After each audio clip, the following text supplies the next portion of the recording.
Again, the World Health Organization is not saying to limit fruit, it's just saying to limit refined sugar. Come on, sort it out.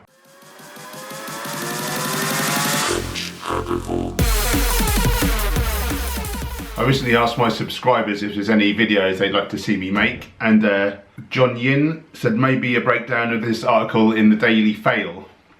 That's the Daily Mail for those not in Britain, but in this case, fail is probably a better word.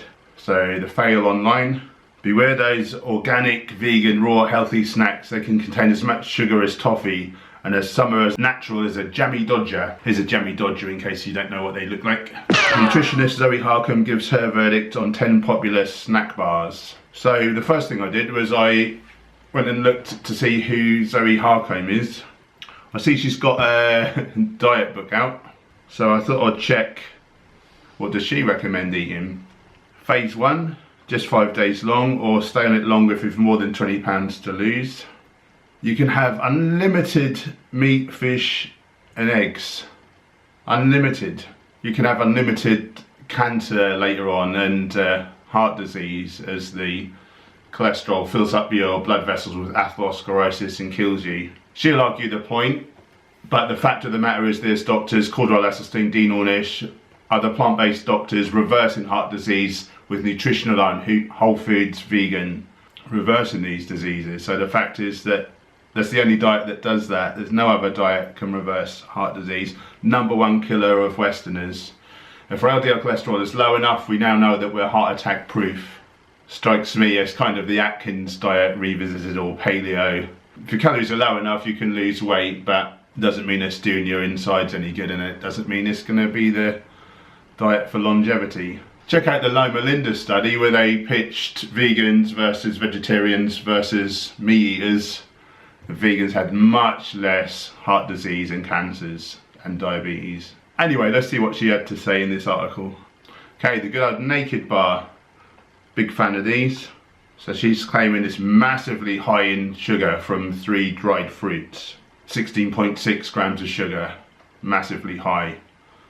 I know fruitarians, like athletes that are thriving, that are lean, blood tests, like everything really optimal, healthy as hell, just eating only fruits.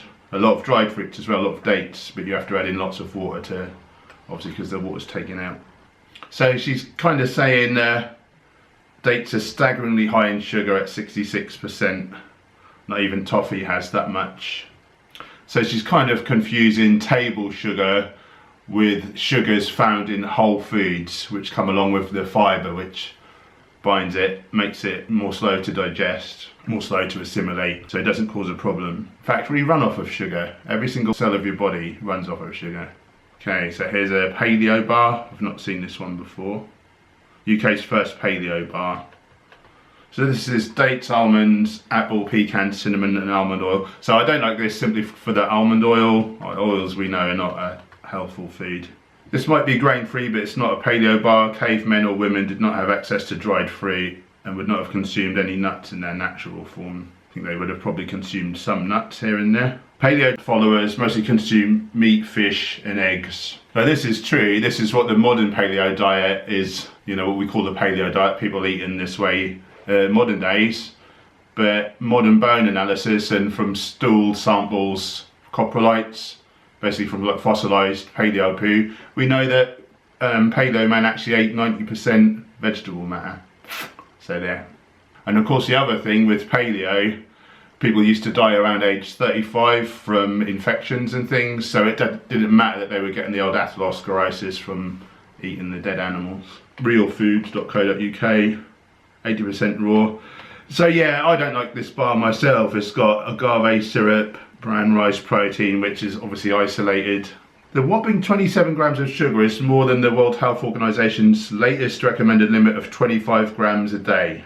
Let's have a look at what the World Health Organization is actually saying. So you can do this. I just typed in World Health Organization food guidelines. Okay, so it says limiting intake of free sugars to less than 10% of total energy intake is part of a healthy diet. I wonder what they mean by free sugars, which is equivalent to 50 grams or around 12 level teaspoons for a person of average body weight. So they're talking about something that's measurable on a spoon. We can't really measure fruit on a spoon.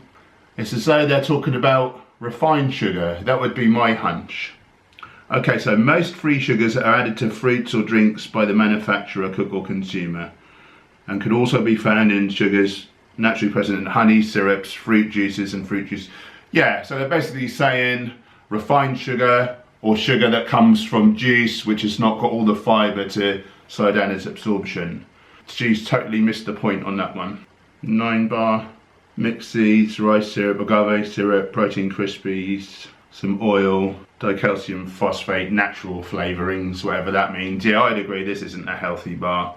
Interesting that she says this also contains extra nasties such as vegetable oils which are implicated in inflammation. Well, what about animal products? They're hugely pro-inflammatory. Oh no, eat unlimited of those.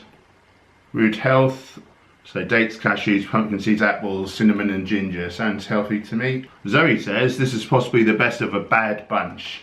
However, the dates are delivering the sugar and the good nutrients are coming from nuts and seeds. So just have a handful of nuts and seeds instead. So dates don't have good nutrients in? Let's plug it into a chronometer and see what good chronometer says about dates. So I normally eat a couple of 100 grams of dates a day. Let's see how little nutrients I'm getting from them. So the biggest thing that Westerners really are lacking probably is fibre. Paleo man, modern tribes people eat 100 grams of, or ate 100 grams of fibre plus. Most Westerners struggle to get 25. I've got 16 grams of fibre already before I've eaten anything else. So here you can see I've got some B vitamins, some vitamin A, not a whole lot I'll grant you. Bit of vitamin K though, which is good. Got a good whack of calcium, got half of my copper for the day, good whack of iron, tons of magnesium, some manganese, so that's good, phosphorus. Potassium is something that Westerners really struggle with. Now here I've had 1300 milligrams of potassium. That's about double what you'd get from the same weight of bananas. Selenium's good, a little bit of zinc. Not exactly what I'd call nutrient free. Anyway, back to the BS. Okay, so we've got this apricot and almond bar. So ingredient dates, apricots, Brazil nuts, almonds and apples. I'd say that's a really healthy bar. Dates again, that's because they're moorishly sweet, being mostly sugar. This time dried apricots are added to make the product even sweeter. That's why this has 70% of the maximum World Health Organization sugar guideline. Again, the World Health Organization is not saying to limit fruit, it's just saying to limit refined sugar or fruit juice without the fibre. Come on, sort it out. Okay, so this protein bar from Pulse, and I'd agree, it's not going to be the healthiest thing. Now we've got a Trek bar, gluten-free oats, soya protein crunchies, vegetable oils, palm oil, really unhealthy, so yeah, I'd steer well clear of this. Coconut oil's shown to raise your LDL the same as animal fats, so I'd steer clear of that as well. A few additives, so yeah, I'd agree, that's not very healthy. Eat natural crunchy nut bar, again it's got sugar added. Honey, so it's not even vegan, and yeah, I'd steer clear of that. I'd agree with you there, Zoe. So I think we're on the same page where, you know, we'd agree that whole foods are where it's at. The only thing is Zoe's using the World Health Organization as the kind of barometer for what's healthy and what's not. And let's just look at their actual guidelines. So as I say, she's got the sugar thing completely wrong. It's immediately obvious to me looking at it. They're talking about refined sugar and fruit juice only. They're not talking about whole fruits. I kind of get it that you could overeat on calories. Say you ate a whole fruit diet, just all fruits. You know, there's a lot of water in there and the fibre, of course. And then if you ate the same volume from dried fruit, well, that's going to be a lot more calorically dense. So potentially that could make you fatter. So again, you know, whole foods are better than whole fresh fruit. But you know, if you haven't dried fruit, you need to have tons of water to go with it. So kind of balances it out to a degree. But the other thing I'll say is animal products, you know, milks, yogurt, which she recommends, meats, much more calorically dense than whole vegetables, whole grains, legumes. So kind of shooting herself in the foot there, really. So these are the actual World Health Organization guidelines for a healthy diet. A healthy diet contains fruits, vegetables, legumes, nuts and whole grains. At least 5 portions of fruits and veggies a day. I would say like much more than that. The Japanese, I think, have said 17 a day for years. Maybe the Japanese government care about their people a bit more, I don't know. So less than 10% of total calorie intake from free sugars. So again, that's refined sugar, not sugar in whole fruit. In fact, let's ask our good friend Dr. Michael Greger of nutritionfacts.org, is there any data on how much fruit is safe to consume? Jenkins and colleagues put people on about a 20 servings of fruit a day diet for a few weeks and no adverse effects on weight or blood pressure or triglycerides, and an astounding 38-point drop in LDL cholesterol. Okay, back to the World Health Organization. So they're saying to eat less than 30% of total calories from fats. Unsaturated fats are preferable to saturated fats. The only unsaturated fats, they're saying avocado, nuts, olives, etc. They're also saying fish. Now there is some like omega-3 and stuff in fish, but there's also saturates and there's also cholesterol, so they're not a health food. Plus all the bioaccumulated toxins. So they're saying unsaturated fats are preferable to saturated fats. Example found in fatty meat. They're also found in not so fatty meat. It's marbled throughout the muscle now. Also, something I learned recently, prawns have like twice the cholesterol of beef, for instance. So things you think are relatively lean protein sources, which I suppose they sort of are, but what I'm saying is you're still getting like a big whack of cholesterol, which as we know is what kills most Westerners, the old atherosclerosis. So they're saying not to eat fatty meat, butter, palm and coconut oil, interestingly. So that's something that Dr. Greg has been talking about for a couple of years now. So yeah, processed foods, again, just because you eat a vegan diet doesn't mean necessarily you're healthy. Vegan tells me what you're not eating. What you should be eating is whole foods vegan, fruit, veg, nuts, seeds, legumes, grains. So that's interesting.